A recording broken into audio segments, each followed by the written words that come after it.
So this is my Sprint Edition Super Blue Spyderco stretch.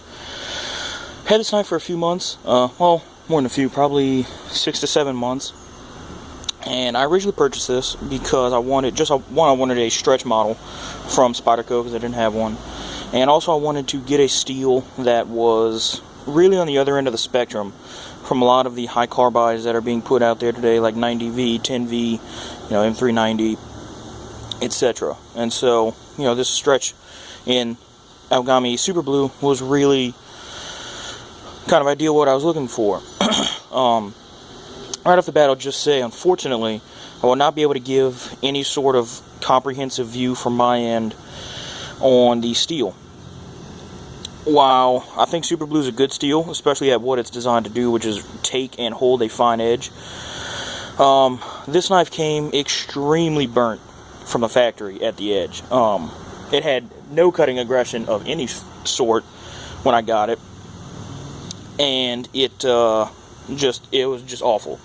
To say it was slippery and nasty at the edge was doesn't even cover it. But so I'm still working on possibly getting to all the good steel on this knife. I think up in the middle here in the edge I've gotten to the solid steel, but I think at the tip and the heel there's still a little bit of burntness left, although it's a drastic improvement to what it was. When I got this knife and I first sharpened it, I cut the edge off so there was a slight plateau, you could see reflection on the edge, and I used a Spyderco fine stone because the edge was rather coarse out of the box, so I figured I'd just take that scratch pattern down with a fine diamond stone. And first time I did it, I got a massive burr. I mean, I could see very clearly from somewhat far away the burr. You could feel it easily. You could take fibers off clothing. Atrocious burr. And at first I thought I'd just screwed up. As my fault. So I did it a second time, still got a huge burr. Did it a third time, still got a huge burr. And at that point I determined, obviously this knife had been burnt to shit. I still use it. I put an edge. I got it to cut paper. I got to cut phone book paper, but with that burnt edge, as soon as I cut anything of substance outside of paper, the edge disintegrated. It was just gone. It couldn't do anything. And so I'm on probably the 10th time sharpening. I've kind of put it down, used it, sharpened it, and repeated that cycle a few times over the last few months.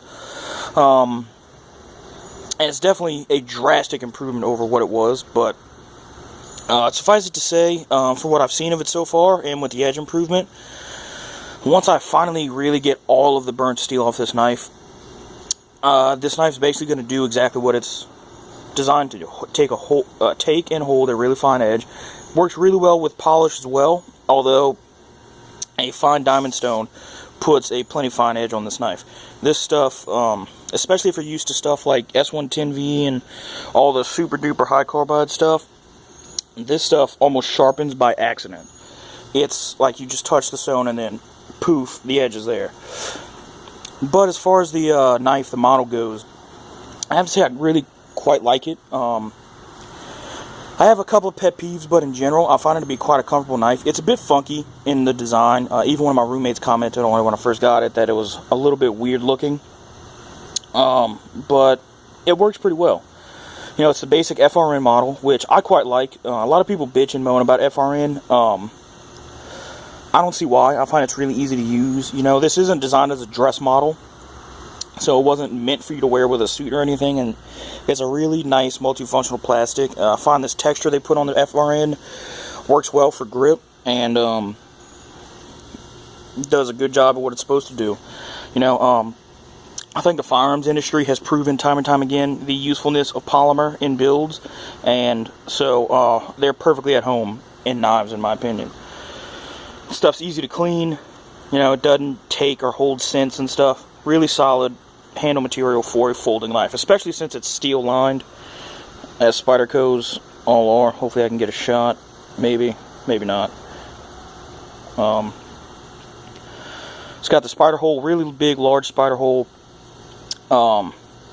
Blade has a nice sweep to it.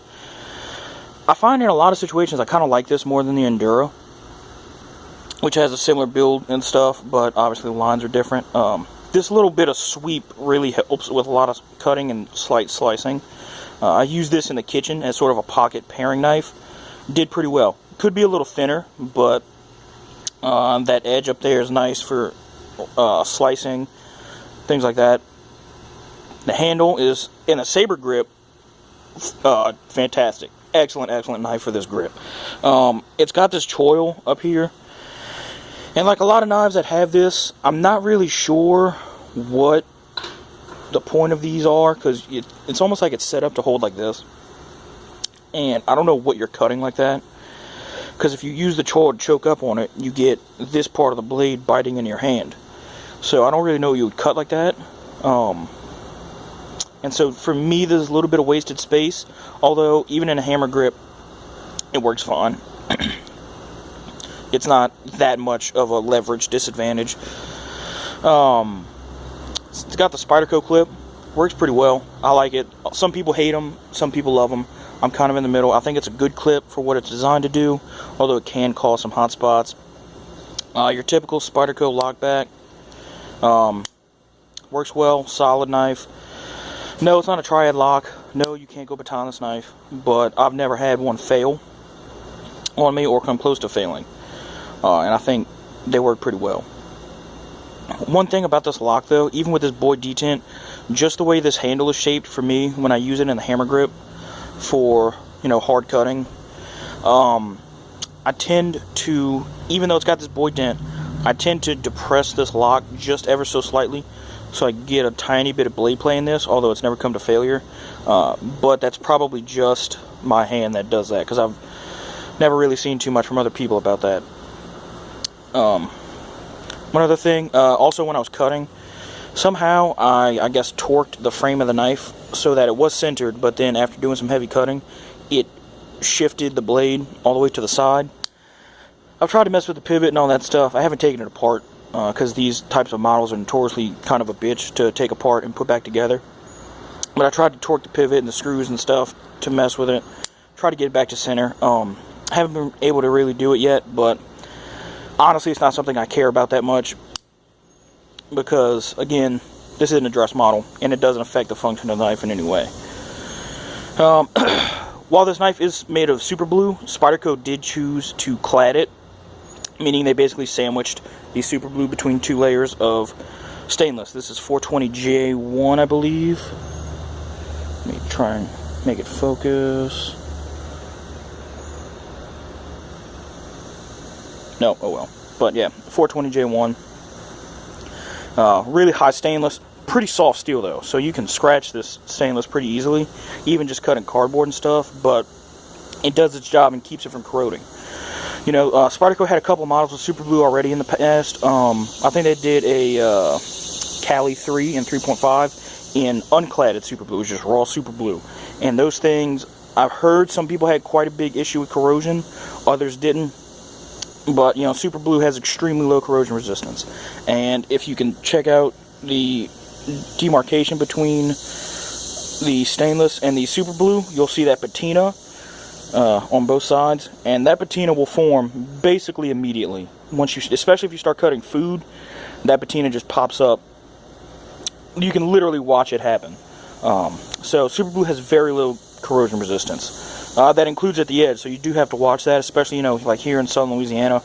It's something I have to take care of, I have to watch, and every time I mess with the edge, I always make sure I wipe this down, because corrosion will absolutely be a mechanism for edge retention loss.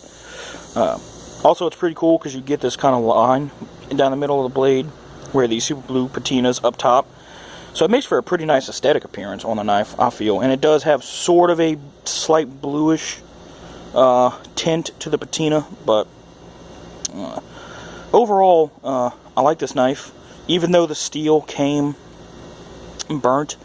It's sort of something that I heard Cliff say a while back, that even with, if you don't like the steel, so long as the knife has a functional pattern, it's still a functional knife and you can use it, and that's what I feel with this super blue. It is a solid knife for me and the way I use knives. Realistically, when I'm not doing knife stuff, I really don't have a lot of stuff to cut, and I don't need crazy super, wear resistance or anything like that. So this is a nice little knife to carry. It's light, easy to carry. It doesn't scream tactical and stuff, so you know you're less likely to offend some people who may not be very fond of knives, although I've never really encountered that to be a serious issue here in Louisiana, although in some other areas it can be. And yeah, really solid pattern by Sal. Supposedly this is Sal Glesser's favorite model, or one of his favorites. They just came out with another model of this that I might pick up. It's a brown G-tinted ZDP 189, or I may just say and go ahead, screw it, save the money and buy the FRN ZDP 189. I don't know, but yeah, find this to be a really solid knife. And once I finally am able to get into just full length of solid steel at this edge, I'll have a better idea. I mean, don't get me wrong, it's still holding a fine edge, but I feel that it could be a little better, especially compared to some of the stuff I've read on on Super Blue. So whenever I finally get that fixed, I'll definitely do an update video. But yeah, really solid knife. Also, this came in at a very nice price point. This was right about $100, maybe 110 or so, depending on where you got it. Really solid thing for a really unique steel. I think Spyderco is the only production company that's used Super Blue so far that I've seen. Mostly it's used in like customs and stuff, you know, like Show Sweet Takedos and all that, which I'm actually thinking about getting as well to try out Super Blue as a full-fledged kitchen knife. And one thing about Super Blue, just one last comment about it, I think that they should really expand this steel out to a lot of different models, you know, especially like the Spyderco Nalaka, which is pegged as a folding Puko, therefore like a folding bushcraft. Right now they have it in S30V, but I think that knife would do fantastic with Super Blue, especially since being a folding bushcraft knife, it's designed to cut woods and stuff like that, and this steel would excel in that role.